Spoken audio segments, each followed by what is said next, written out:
नमस्कार सबाइके रुचि रसिक चैनेले आपनादेर सबाइके स्वागत। आज के एसे गेছি आबार एक नतून रेसिपि निये मौरला माछेर टक।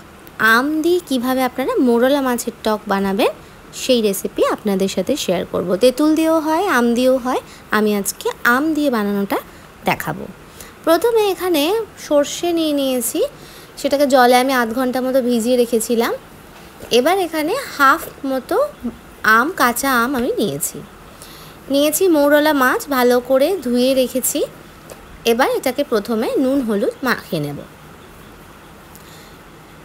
मौरला माछेर झालও खेते खूब भालो लागे, किन्तु এই কাঁচা আমের সময় এইভাবে একবার টক বানিয়ে দেখবেন, খেতে কিন্তু দারুণ লাগে। প্রথমে মাছগুলোতে নুন হলুদ মাখানোর পর কড়াইতে তেল দিলাম, দিয়ে মিডিয়াম ফ্লেমে একদম কম ফ্লেমে কিন্তু এই মাছগুলো ভাজা যায় না, তাহলে কিন্তু ভেঙে যাওয়ার সম্ভাবনা থাকে।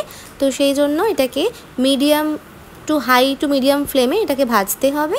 এক পিঠ ভাজা হয়ে গেলে খুব সাবধানে উল্টো দিকটা করে দিতে হবে, যাতে এগুলো ভেঙে না যায়।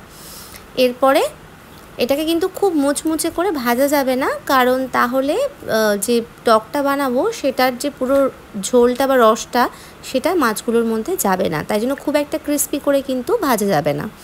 এটাকে মোটামুটি একটু লাল লাল করে ভেজে আমি তুলে নেব। মৌরলা মাছ সব কিন্তু একবারে দেবেন না, তাহলে লেগে যাবে বা ভেঙে যাবে। তো সেই জন্য এটাকে আলাদা আলাদা পার্ট বাই পার্ট ভাগ করে ভেজে নিতে হবে। তো আমার এখানে একটা পার্ট ভাজা হয়ে গেছে, এবার আমি এগুলোকে তুলে নিচ্ছি। এবার আমি সেকেন্ড যেটুকু বাকি আছে সেটা দিয়ে দেবো। এবার ভাজা হয়ে যাওয়ার পর এই মাছ কিন্তু ভাজতে খুব বেশি সময় লাগে না, তো যত বেশি টাইম রাখবেন তত বেশি ক্রিস্পি হয়ে যাবে। তো আমি সেটা বারণ করছি করতে, তাহলে কিন্তু ঝোলের টেস্টটা ভালো হবে না। হয়ে গেছে আমার ভাজা সবগুলো মাছ। এবার যে সরষেটা ভিজিয়ে রেখেছিলাম সেটাতে আমি দিয়ে দিচ্ছি।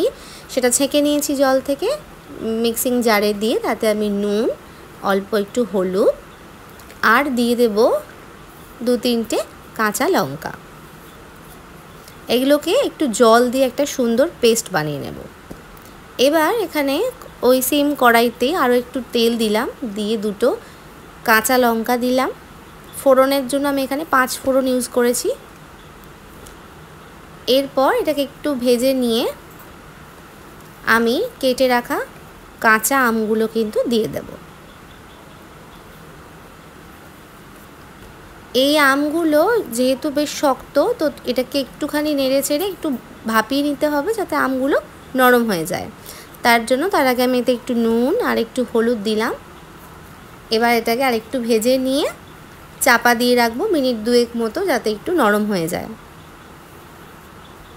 খুব সোজা এবং খুব বেশি সময়ও কিন্তু লাগে না এটা বানাতে। আপনারা অবশ্যই বাড়িতে একবার ট্রাই করবেন। যদি আপনাদের ভালো লাগে তাহলে ভিডিওটিতে লাইক করবেন আর শেয়ার করতে ভুলবেন না কিন্তু। দেখুন আমটা আমার ভাজা হয়ে গেছে। এবার আমি যে পেস্টটা সরষের বানিয়ে রেখেছিলাম সেটাকে আমি কিন্তু ছেঁকে নিয়েছি, নিয়ে সেটা আমি এতে দিয়ে দিলাম। এবার আরেকটু জল দিয়ে দিলাম, মানে যতটা ঝোল আপনারা রাখতে চান সেই অনুযায়ী জল দিতে হবে। তো দেখলাম হলুদটা একটু কম লাগছে, তাই জন্য আমি আরেকটু হলুদ দিয়ে দিয়েছি। আর নুনটা এক্ষেত্রে আপনাদের যদি আমটা বেশি টক হয় তাহলে সেই বুঝে নুন দিতে হবে। আমার এখানে আরেকটু নুন লাগলো, তাই জন্য আরেকটু নুন দিয়েছি। যখন এটা ফুটে উঠবে তখন এতে আমি মাছগুলো দিয়ে দেব।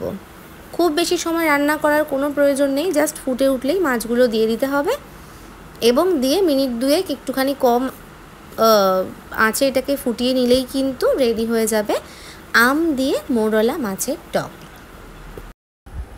এইভাবেই খুব সহজে আপনারা বাড়িতেই বানিয়ে নিতে পারবেন আম দিয়ে মৌরলা মাছের টক। সর্ষে আর আম দিয়ে কিন্তু এই রেসিপিটি খেতে ভীষণ সুন্দর হয়।